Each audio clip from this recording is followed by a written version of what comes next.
تکلیف انسان کے ساتھ رہتی ہے، اس کا روپ بدلتا ہے، عنوان بدلتا ہے، لیکن پس منظر تکلیف کا ہمیشہ رہتا ہی ہے۔ انسان کے دکھوں کے نام بدلتے ہیں۔ کبھی دکھ یہ ہوتا ہے کہ اولاد کوئی نہیں، اور ہونے کے بعد کبھی کبھی یہ دکھ بھی آ جاتا ہے کہ یہ تندرست کیوں نہیں، اور اگر اللہ تعالیٰ صحت دے دے تو پھر کبھی کبھی یہ پریشانی لاحق ہو جاتی ہے کہ یہ تعلیم کیوں نہیں حاصل کر پا رہے، اور اگر وہ سارا کچھ بن سور کے زندگی کامیاب گزارے، لیکن اپنی شادی کے بعد، اپنی دولت کے بعد، اپنی نوکری کے بعد اگر پلٹ کر باپ کی طرف نہ دیکھے اور رات کو واپس آئے ڈیوٹی سے تو ماں کے کمرے کے آگے سے چپکے سے گزر جائے، وہ جو تکلیف ہوتی ہے وہ سارے دکھوں سے زیادہ سخت ہوتی ہے۔ باغ تیرے دی کر کر راکھی میں ساری عمر گزاری، جدوں میں باغ پکن تے آیا تے لے گئے اور بپاری، پھر اور تکلیف ہوتی ہے۔ دکھ کا رنگ بدلتا ہے، لیکن دکھ آدمی کے ساتھ رہتے ہیں۔ اور یہ مت سمجھا کریں کہ جو آدمی بڑا امیر ہے، بڑا مالدار ہے، صاحب جائیداد ہے، وہ سکھی ہے۔ پلٹ کے کبھی پوچھیں تو صحیح اس سے، اس کے حالات کس طرح کے۔ تکلیف انسان کے ساتھ رہتی ہے۔ غریب شہر تو فاقوں سے مر گیا، لیکن امیر شہر نے ہیرے سے خودکشی کر لی۔ یہاں امیر غریب ہر آدمی تکلیف میں، لیکن اہل ایمان کو جو رب تعالیٰ نے حکم ارشاد فرمایا وہ بڑا پیارا ہے اور بڑا میٹھا ہے اور بڑا سمجھنے والا ہے۔ اللہ تبارک و تعالیٰ نے مشکلات ہر آدمی کے ساتھ، لیکن ایماندار کو، رسول اللہ صلی اللہ علیہ وسلم کے غلام کو، نبی پاک کے کلمہ پڑھنے والے کو جو رنگ عطا کیا ہے وہ بڑا منفرد ہے۔ فرمایا فَإِنَّ مَعَ الْعُسْرِ يُسْرًا، بے شک میں نے ہر مشکل کے ساتھ آسانی رکھی ہوئی ہے۔ پھر فرمایا اِنَّ مَعَ الْعُسْرِ يُسْرًا، بے شک ہر مشکل کے ساتھ آسانی ہے۔ ہر مشکل کے ساتھ، بولیے گا ذرا، ہر مشکل کے ساتھ، اللہ نے ہر مشکل کے ساتھ۔ اور یہاں چونکہ 2 دفعہ ذکر کیا گیا کہ ہر مشکل کے ساتھ آسانی ہے، تو مفسرین کرام فرماتے ہیں رب فرما رہا ہے اگر میں تجھے 1 مشکل دوں گا تو 2 آسانیاں عطا کروں گا۔ اگر 1 مشکل آئے گی تو کتنی آسانیاں ملیں گی؟ 2 آسانیاں دوں گا اگر 1 مشکل آئے۔ انسان کو جو مشکلات آتی ہیں نا، اگر کسی شخص کو پتہ چل جائے نا کہ یہ سامنے والا پل میں نے گزرنا ہے تو اس پار میری اپنی جائیداد شروع ہو جائے گی، تو وہ پل گزرنا اس کے لیے مشکل نہیں رہتا۔ اگر کسی کو پتہ چل جائے کہ بس یہ 2 سڑکیں ہیں میں نے عبور کرنی ہے، پھر میرے لیے سفر آسان ہو جائے گا، تو وہ جھٹ پٹ گزر جاتا ہے، نہ دھوپ دیکھتا ہے، نہ تھکاوٹ دیکھتا ہے، نہ رش دیکھتا ہے، نہ گاڑیوں کی ریل پیل دیکھتا ہے، گزر جاتا ہے۔ اللہ کریم نے فرمایا بندہ مومن جان لے اگر میں تجھے 1 مشکل دوں گا تو میں تجھے کتنی آسانیاں، چلے سارے بول دیں کتنی جی، کتنی اللہ تعالیٰ آسانیاں دے گا؟ 2 آسانیاں۔ ہم لوگ اچھا جب ہمارا ذہن بن جاتا ہے نا کمزوری کا، ہمارا جب مزاج بن جاتا ہے مایوسی کا، پھر معاملہ ذرا ہمارے لیے گمبھیر ہو جاتا ہے۔ اگر ہم یہ ذہن بنائے نا کہ مشکل میرے اللہ کی طرف سے آئی ہے تو وہ مجھے آسانی بھی ضرور عطا کرے گا، تو پھر اللہ ضرور ہی آسانیاں عطا فرماتا ہے۔ اور جو مشکلات زندگی میں آتی ہیں نا، حضرت مولا علی شیر خدا رضی اللہ تعالیٰ عنہ کا بڑا خوبصورت فرمان ہے۔ حضرت علی فرماتے ہیں جب تجھے مشکل آتی ہے تو وہ تجھے رب کا پتہ بتانے آتی ہے، وہ تجھے اللہ کا پتہ بتاتی ہے۔ اس لیے کہ جب تو سارے اسباب کر لیتا ہے، جو ضرورت ہوتی ہے پوری کرتا ہے، تندرست ہو کے وہ کام کرتا ہے، پھر بھی کام نہیں ہوتا، تو اس کا مطلب ہے کرنے والا تو نہیں، کرنے والا کوئی اور ہے جو کام کرنے والا، کوئی اور ہے۔ تو عزیز بھائی یاد رکھیں ہر مشکل کے ساتھ اللہ نے آسانی رکھی ہوتی ہے۔ اگر اللہ تبارک و تعالیٰ بیماری عطا کرے تو اس کے ساتھ اللہ پھر جو تندرستی دیتا ہے وہ بھی بڑی اعلیٰ ہی عطا فرماتا ہے۔ اگر اللہ کبھی غربت دے تو پھر اس کے بعد جو اللہ تعالیٰ آسانی دیتا ہے وہ بھی بڑی اعلیٰ ہی عطا فرماتا ہے۔ اگر کہیں سے آپ کو دکھ ملتے ہیں تو پھر جب سکھوں کا وقت آتا ہے تو پھر گنے نہیں جاتے۔ یاد رکھیں مشکلات کے پہلو میں آسانیاں ہوتی ہیں، اور جس آدمی کو مشکل آتی نہیں، میرے نبی کریم سید عالم صلی اللہ علیہ وسلم نے فرمایا مومن کو جو مشکل بھی آتی ہے اللہ اس کی برکت سے اس کے گناہوں کو معاف فرما دیتا ہے۔ اللہ اس کی برکت سے اس کے گناہوں کو معاف کرتا ہے، یہاں تک کہ حضور نے فرمایا میرے مومن کو کانٹا بھی چبھے تو اللہ تعالیٰ اس کی مشکل کو آسان فرما دیتا ہے۔ عقل مند لوگ عقل والے ہوتے ہیں، سیانے بندے وہ بات کرتے ہیں تو سیانی کر جاتے ہیں۔ اب قرآن مجید میں مختلف آیات ہیں تو مختلف لوگ مختلف آیات کو پڑھتے ہیں۔ کسی نے مولا علی شیر خدا سے پوچھا حضرت قرآن پاک کی سب سے اعلیٰ آیت کون سی ہے؟ سب سے قرآن مجید میں ہر لفظ ہی اعلیٰ ہے، ہر حرف ہی، ہر لفظ ہی، کیا بات ہے، ذالک الکتاب لا ریب فیہ، ہر بات اعلیٰ۔ لیکن حضرت علی سے پوچھا کہ آپ کے نزدیک کون سی آیت اعلیٰ ہے، تو ذرا غور کرنا، شیر کی بات تو شیروں جیسی۔ مولا علی فرمانے لگے قرآن مجید میں اللہ فرماتا ہے وَمَا أَصَابَكُم مِّن مُّصِيبَةٍ فَبِمَا كَسَبَتْ أَيْدِيكُمْ، فرمایا تمہیں دنیا میں جو بھی مصیبت آتی ہے تمہارے ہاتھوں کے کرتوتوں کی وجہ سے آتی ہے، وَيَعْفُو عَن كَثِيرٍ، بہت ساری تو میں معاف کر دیتا ہوں۔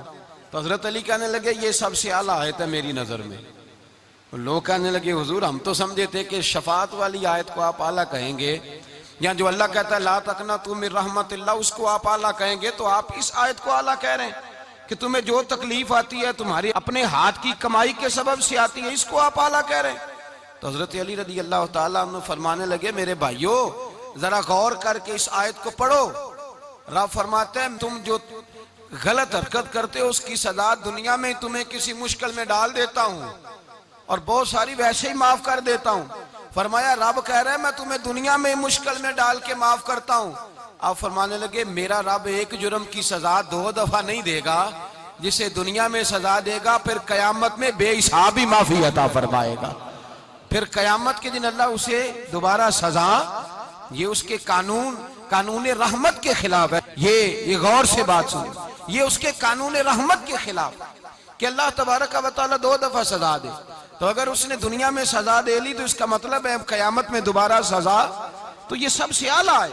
مصطفیٰ کریم علیہ السلام نے فرمایا مومن کو کانٹا بھی چبھتا ہے نا، کانٹا بھی۔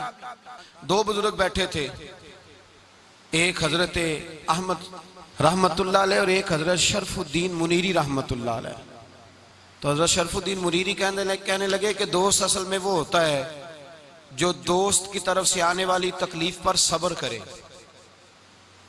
جو اللہ کی طرف سے آنے والی تکلیف پہ صبر کرے وہ اللہ کا محبوب ہوتا ہے۔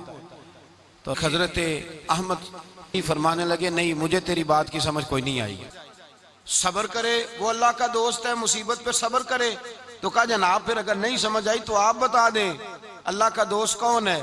تو آپ فرمانے لگے جو محبوب کی طرف سے آنے والی مصیبت کو اس کا تحفہ سمجھ کے قبول کرے وہ اصل دوست ہوتا ہے۔ اس کا تحفہ سمجھ کے قبول کرے، اپنے رب کا تحفہ سمجھے، مالک کا تحفہ سمجھے کہ اس نے مجھے تحفہ دیا ہے، مجھے کسی مشکل میں ڈالا ہے۔ تو رب کریم بلا مثال و بلا تشبیہ سمجھانے کے لیے اللہ جب کسی کو مشکل میں ڈالتا ہے، کافروں کو تو اس نے موجیں کرائی ہوئی ہیں، بڑی بڑی سہولتیں دی ہوئی ہیں، مشکل میں ڈب بھی ڈالتا ہے اپنے نیک بندوں کو ہی ڈالتا ہے۔ نمرود اور فرعون کے پیروں میں کانٹا بھی نہیں چبھتا تھا، ان کو تکلیف نہیں آتی۔ تکلیف کسے آتی تھی؟ اللہ کے نیک بندوں کو تکلیف آتی تھی۔ حضرت رابعہ بصریہ جب تک زندہ رہی تب تک بیمار رہی، جس دن طبیعت ٹھیک ہوتی تو کہتی اے اللہ تو کہیں مجھ سے ناراض تو نہیں ہو گیا، تو کہیں ناراض تو نہیں مولا جب تو مجھے تکلیف دیتا ہے تو میں رو کے تیری عبادت کرتی ہوں، جب مجھے دکھ ہوتے ہیں تو میں سجدے میں تڑپتی ہوں، اور خدا بندہ اب تو میں سکھی ہوں، موج میں ہوں، مجھے رونا ہی نہیں آ رہا، تو خدا بندہ تو کہیں ناراض تو نہیں ہو گیا مجھ سے؟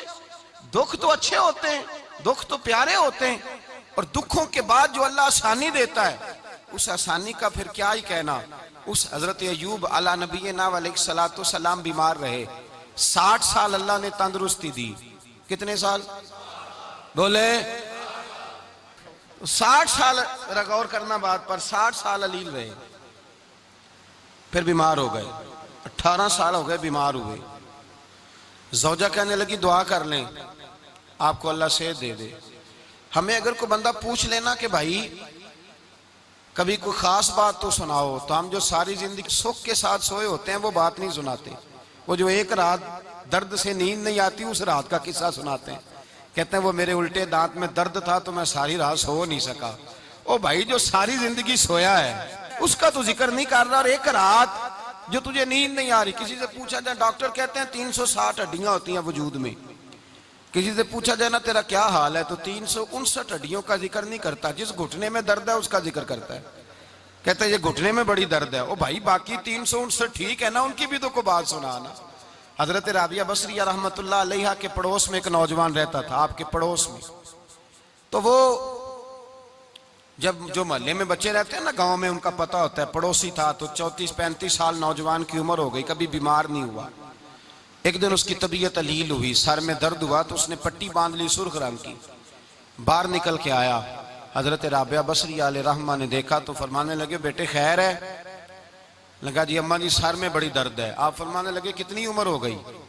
کہنے لگا 34-35 سال. فرمانے لگے پہلے تو کبھی درد نہیں نہ ہوئی؟ کہا نہیں اماں جی آج ہی ہوئی ہے. تو آپ فرمانے لگے 34 سال اللہ نے صحت دی ہے, تو نے شکر کی ایک پٹی بھی نہیں باندھی, اور آج درد ہوئی ہے تو شکوے کی پٹی تو نے فوراً ہی باندھ لی ہے. کوئی شکر کی پٹی بھی باندھنی چاہیے. حضرت ایوب 18 سال بیمار رہے. زوجہ کہنے لگی دعا کر لو, تو آپ فرمانے لگے بی بی سے کہ صحت کتنی دیر رہی؟ اس نے کہا 60 سال. تو آپ فرمانے لگے ذرا بیماری کو بھی 60 سال گزر لینے دو, پھر دعا بھی کر لیں گے. یہ دعا کی, اللہ یہ لفظ کہے, اللہ نے صحت دے دی, تندرستی آ گئی. ایک دن گھر میں بیٹھے بیٹھے زوجہ کہنے لگی کہ ایوب یہ بتاؤ دکھ اچھے کہ سکھ؟ آپ فرمانے لگے سارے دن ہی اللہ کے ہیں, پر دکھ بڑے اچھے تھے. مجھ سے پوچھو تو دکھ بڑے اچھے تھے. کہا کس طرح؟ تو حضرت ایوب فرمانے لگے جب میں بیمار تھا تو 24 گھنٹے میں ایک دفعہ میرا رب میرا حال پوچھا کرتا تھا. ایک دفعہ میرا اللہ پوچھتا تھا ایوب تیرا حال کیا ہے؟ فرماتے ہیں 12 گھنٹے تو لذت ہی رہتی تھی کہ میرے رب نے میرا حال پوچھ لیا ہے, اور اگلے 12 گھنٹے میں انتظار کرتا تھا مالک حال دوبارہ کب پوچھے گا. فرمانے لگے اب صحت تو ہو گئی ہے, پر اب میرا رب میرا حال تو نہیں نہ پوچھتا. بھائی مشکلات جو ہوتی ہیں وہ تو تجھے سجا دیتی ہیں, سوار دیتی ہیں. تجھے یاد آتا ہے کوئی اپنا, جب تجھے درد ہوتی ہے نا, تکلیف ہوتی ہے, پھر تیرا دل کرتا ہے کوئی کندھا ملے جہاں میں سر رکھ کے رہوں. پھر اسی لیے تو کسی درویش سے کسی نے پوچھا تھا اپنا کون ہوتا ہے؟ تو کہا جو تجھے دکھ کے وقت یاد آئے وہ تیرا اپنا ہے. جو تجھے عین آزمائش کے وقت یاد آئے اور تجھے اس کا نمبر فوراً تیرے موبائل پہ چلنے لگے, وہ تیرا اپنا سجن ہے, جس کو تو دکھ کے وقت یاد کرے. تو بھائی مشکلات کے بعد جو اللہ آسانی دیتا ہے. حضرت ابراہیم کو آگ میں بھی پھینکا گیا, حضرت ابراہیم علیہ السلام کو ستایا بھی گیا, نکالا بھی گیا, لیکن جب ان مشکلات سے گزرے تو میرا رب فرماتا ہے وَإِذِ ابْتَلَىٰ إِبْرَاهِيمَ رَبُّهُ بِكَلِمَاتٍ فَأَتَمَّهُنَّ قَالَ إِنِّي جَاعِلُكَ لِلنَّاسِ إِمَامًا. کہا جب ابراہیم پورے اترے تو پھر ہم نے انہیں امام بنا دیا. یا اللہ کس طرح کی امامت دی؟ فرمایا میں نے اتنی اعلیٰ شان عطا کی ہے کہ اپنے لاڈلے رسول کو جناب ابراہیم کی نسل میں پیدا فرما دیا ہے. میں نے مصطفیٰ کو ان کی نسل میں پیدا کر دیا, قیامت تک کے لیے ان کا وقار بڑھا دیا. اللہم صلی علی محمد وعلی آل محمد کما صلیت علی ابراہیم وعلی آل ابراہیم. ان کی عظمت بڑھا دی, اس لیے کہ جب وہ آزمائش سے گزر کر کے آئے پھر جو آسانی دی. میرے نبی پاک صلی اللہ علیہ وسلم نے دین ابراہیمی کی بہت ساری چیزوں کو رکھا, کہا میں ملت ابراہیمی پہ ہوں. جب کوئی مشکلات کو عبور کر کے آتا ہے, جب کوئی تکلیفیں سہ کر کے آتا ہے, اس کے لیے جو اجر ہوتا ہے, اس کے لیے جو پھر اللہ کتنی ذرا بڑی توجہ کیجئے گا. لوگ سمجھتے ہیں فلاں آدمی مشکل میں ہے تو شاید مشکل میں ہی رہے گا, فلاں آزمائش میں ہے تو شاید میرا اللہ فرماتا ہے ایک مشکل دے کے میں 2 آسانیاں بھی دوں گا. تم مشکل دیکھ رہے ہو, مشکل نہ دیکھو, وہ جو اس کو بعد میں آسانی آنے والی ہے, اور ڈبل جو میں اس پر نعمت کرنے والا ہوں اس کو دیکھو. حضرت یوسف کو بھائیوں نے کنویں میں ڈال دیا تھا, اور جب کنویں سے نکلے تو مصر کے بازاروں میں بکے, اور پھر زلیخا نے الزام لگایا تو حالات بگڑ گئے. حضرت یوسف کو جیل جانا پڑا. کتنی کٹھن زندگی تھی, لیکن میرے مالک کو کچھ اور ہی منظور تھا. کنویں میں گرنے والے, بازار میں بکنے والے, جیل میں جانے والے, الزام لینے والے جناب یوسف کو رب کریم نے اسی مصر کا بادشاہ بنا دیا. اللہ پاک نے اسی مصر کا حکمران بنا دیا. یاری تیری سونا پر ازمیشاں تیریاں اگ, اے سونا پرکھیا جاوندائی پہلو نال اگاں دے لگ. اس کے لیے تھوڑا سا جتن کرنا پڑتا, تھوڑے کٹھن حالات سے گزرنا پڑتا, تھوڑی آزمائشوں کا روپ دیکھنا پڑتا. ہم چاہتے ہیں کہ ہمیں چھیڑے کوئی نہ کوئی تکلیف نہ آئے، کوئی آزمائے. یہ ہو نہیں سکتا میرے بھائی. نامی کوئی بغیر مشقت نہیں ہوا. 100 بار جب عقیق کٹا تب جا کر نگی ہوا. ہم چاہتے ہیں کہ ہمیں کچھ بھی دقت نہ آئے، مشکلات نہ آئے. اور مشکلات تو انسان کو سنوارتی ہیں بھائی، وہ تو نکھارتی ہیں. کبھی پوچھا کرو جا کر کے کسی گندم کے دانے سے کہ تو کہاں سے ہو کے آیا ہے، کہاں سے نکل کے آیا ہے، تو وہ بتلائے گا کہ بڑے مشکل مراحل سے گزرا ہوں اور پھر اللہ نے مجھے طاقت دی ہے کہ میں انسان کے وجود کا حصہ بناؤں. تو بھائی کٹھن مراحل، آزمائشیں، تکلیفیں، یہ انسان کو بڑا انسان بنا دیتی. یہ اس کے لیے ترقیوں کا پیش خیمہ ہوتی. ہمارے جوان پریشان ہو جاتے ہیں. عورتیں خاص کر کے اس بات پہ توجہ کریں، وہ بڑی جلدی غم لے جاتی ہیں. وہ کہتی ہیں جانے میرا کچھ ہوگا ہی نہیں، جانے میرا کچھ ہو ہی نہیں سکتا. میرے بھائی درجنوں اور بیسیوں لوگ ایسے ہیں جن کی اولادیں نہیں تھی لیکن نام ان کا ان سے بھی زیادہ ہے جو بڑے بڑے صاحب اولاد. حضرت خواجہ معین الدین اجمیری کو جانتے ہیں آپ لوگ؟ نہیں، جو جانتے ہیں وہ بولیں. جانتے ہیں جی؟ لو جی، کافی سارے جانتے ہیں، تھوڑے جی رہ گئے. مگر جانتے ہیں نا خواجہ صاحب کو؟ ان کے کسی بیٹے کو جانتے ہوں؟ نہیں جانتے. نہیں جانتے آپ ان کے بیٹے کو. حضرت خواجہ معین الدین اجمیری رحمت اللہ تعالیٰ علیہ کے بیٹے کو نہیں جانتے. لیکن ویسے آپ ہندوستان میں کسی آدمی کو چھیڑ کے دیکھیں، وہ کہے گا میں خواجہ صاحب کا روحانی بیٹا ہوں، میں اولاد. حضرت غوث اعظم رضی اللہ تعالیٰ عنہ کی اولاد کو کم لوگ جانتے ہیں. لیکن آپ ویسے کسی کو پوچھ کے دیکھیں 11ویں والا پیر کون ہوتا ہے، ہر آدمی ہاتھ اٹھا کے بتائے گا خدا کے فضل سے ہم پر ہے سایہ غوث اعظم کا، ہمیں دونوں جہاں میں ہے سہارا غوث. لوگ جھوم کے بتلائیں. میرے بھائی یہاں لوگ پریشان ہو جاتے ہیں کہ اولاد ہوگی تو یہ ہوگا، فلاں ہوگا تو یہ ہوگا. بھائی ایسی کوئی بات نہیں. میرے پاس پیسے ہوتے تو میرا ابا بیماری سے فوت نہ ہوتا. جو مالدار ہوتے ہیں تو کیا وہ بچ جاتے ہیں؟ حضرت اسرائیل انہیں چھوڑ جاتے ہیں؟ او خدا کے بندے تو کیسی بات کر رہا ہے. یاد رکھ، یہ جو آزمائشیں ہوتی ہیں، یہ جو تکلیفیں ہوتی ہیں، یہ جو تھوڑے سے مشکل حالات ہوتے ہیں. حضرت یونس علیہ السلام کی دوستی ہوگی حضرت جبریل امین سے. تو جناب جبریل ملنے آئے. حضرت یونس علیہ السلام فرمانے لگے جبریل میرا دل کرتا ہے مجھے اس بندے کی ملاقات کرا جو اللہ کا سب سے زیادہ عبادت گزار بندہ ہے. حضرت جبریل امین لے گئے دور فلسطین کے علاقے میں اور لے جا کر ایک بندے سے ملاقات کرائی جس کی دونوں آنکھیں بھی کوئی نہیں تھی، دونوں بازو بھی کوئی نہیں تھی، دونوں پیر بھی کوئی نہیں تھی. اور اس بندے کی زبان پر لفظ بڑا کیا جاری تھے، یا اللہ تیرا شکر ہے، یا اللہ تیرا، بول کے کہیے یا اللہ تیرا، اے اللہ تیرا شکر ہے. شکر کر رہا تھا. حضرت جناب سیدنا یونس علیہ السلام کہنے لگے میں نے تجھے عبادت گزار کو ملانے کو کہا تھا، تو کہاں لے آیا؟ تو حضرت جبریل کہنے لگے یا یونس، یہ ہر چیز جانے کے باوجود اپنے رب کی رضا پہ راضی ہے. اس وقت دنیا میں نبیوں کے بعد جس سے اللہ سب سے زیادہ پیار کر رہا ہے وہ یہی بندہ ہے. یہ اپنے رب کی رضا پہ راضی ہے. اے تن میرا کنگی ہووے تے میں زلف سجن دی واواں، تے پوش میرے دی جتی بن جائے تے میں یار دی قدمی آواں. مارو مینوں مار مکاؤ کوئی عذر نہ پیش لے آواں. تے جے سونا ہی میرے دکھ وچ راضی، جے سونا ہی میرے دکھ وچ راضی، جے سونا ہی میرے دکھ وچ راضی تے میں سکھ نو چلے ڈاواں. مانا کہ جب اس حال میں راضی ہے تو بس ٹھیک ہو گیا. وصل اچھا ہے نہ فراق اچھا ہے، بس جس حال میں محبوب رکھے وہی حال اچھا ہے. بس جس حال میں انہوں نے رکھا بات ٹھیک ہو گئی. اس میں اب انسان شکوا کرتے پھرے کہ یہ کس طرح ہے وہ کس طرح، اپنے آپ کو مطمئن رکھا.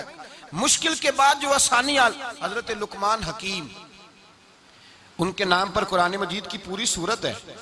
حضرت لقمان حکیم علیہ رحمہ آپ اپنے بیٹے کو نصیحت کر رہے تھے. کہنے لگے بیٹا کو مشکل آئے تو گھبرانا نہیں، کوئی مشکل آئے تو کرے بیٹوں کو سمجھ آ جائے کہ مشکل آئے تو، سمجھ آ رہی ہے بات کی، مشکل آئے تو.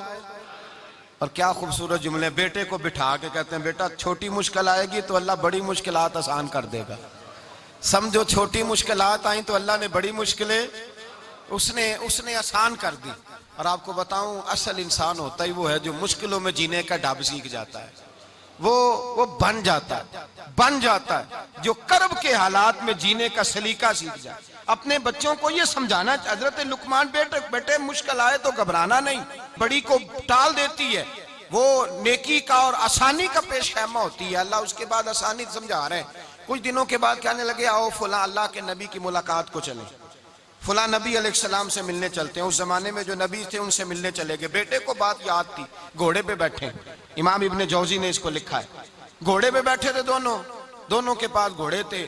اب رستہ بہت زیادہ تھا، کھانا ساتھ لے لیا، پانی ساتھ لے لیا، رستہ لمبا تھا، صحرا کا علاقہ تھا۔ جب جانے لگے تو اتنی سخت گرمی ہوئی کہ گھوڑے بھی بے ہوش ہونے لگے۔ اچانک ایسی گرم لو چلی کہ گھوڑے بھی۔ اب دونوں باپ بیٹا جو تھے وہ بڑی جوش میں تھے کہ جانا ہی جانا ہے، گھوڑے سے اتر کر کے پیدل چلنے لگے۔ اب پیدل چلتے چلتے ذرا آگے گئے تو گرمی میں جتنا بندہ پیدل چلتا ہے اتنا پیاس بھی زیادہ لگتی ہے، تو پانی پیتے رہے، کھانا کھاتے رہے، کھانا پانی بھی ختم ہو گیا۔ تھوڑا آگے چلے نا تو اس کے اندر تکلیف بڑی کہ حضرت جناب لقمان کے بیٹے کے پیر کے اندر ایک ہڈی پیوست ہو گئی۔ اتنی بڑی ہڈی تھی وہ اندر ہی چلی گئی، پیر خون کے فوارے گرنے لگے، بیٹا بے ہوش ہو گیا۔ حضرت لقمان اس کے سرانے بیٹھے تو بیٹا تھا نا، آنکھوں میں آنسو آ گئے۔ بیٹے نے آنکھ کھولی تو کہنے لگا ابا جی آپ تو صبر کرنے والے ہیں، آپ رو رہے ہیں۔ فرمایا بیٹے میں کیا کروں، میرے سینے میں جو دل ہے وہ ایک باپ کا دل ہے، تو باپ جو ہوا تیرا، تیری دکھ پر رونا آیا۔ بڑی مشکل سے دانت کے ساتھ ہڈی نکالی، ہڈی نکلی تو خون بھی چلا۔ صاحب زیادہ کہنے لگا حضور آپ نے تو کہا تھا ہر مشکل کے بعد آسانی ہوتی ہے، اور چھوٹی مشکل دیکھ کے اللہ بڑی سے بچا لیتا ہے، تو ہم تو اچھے کام چلے تھے، مشکل پہ مشکل، مشکل پہ مشکل، یہ کیا ہے؟ حضرت لقمان کہنے لگے بیٹا نہ تو رب کی حکمتوں کو جانتا ہے، نہ پوری طرح میں جانتا ہوں، لیکن جو میں نے کہا تھا وہ بات سچی ہے۔ فَإِنَّ مَعَ الْعُسْرِ يُسْرًا إِنَّ مَعَ الْعُسْرِ يُسْرًا، اللہ ہر مشکل کے بعد آسانی عطا فرمائے گا، اور فرمایا میرا ایمان ہے کہ ضرور عطا فرمائے گا۔ یہ بات کہہ رہے تھے کہ سامنے سے دھواں اٹھا، اتنا سخت دھواں اٹھا کہ آپ نے سوچا شاید وہاں آبادی ہے، وہاں جاتے ہیں۔ وہاں چلنے لگے تو پیچھے سے کسی نے آواز دی ٹھہر جاؤ، رکو، وہیں رک گئے۔ تھوڑی دیر گزری تو کہا رک جاؤ۔ جب رکے تو ایک بولنے والا بولا، کہنے لگا تمہارے لیے تھوڑی دیر کے بعد جانوروں کا بندوبست کر دیا جائے گا، کھانے کا بھی بندوبست ہو جائے گا، بچے کا پیر بھی صحیح ہو جائے گا، چلے جانا، لیکن ذرا ٹھہرو۔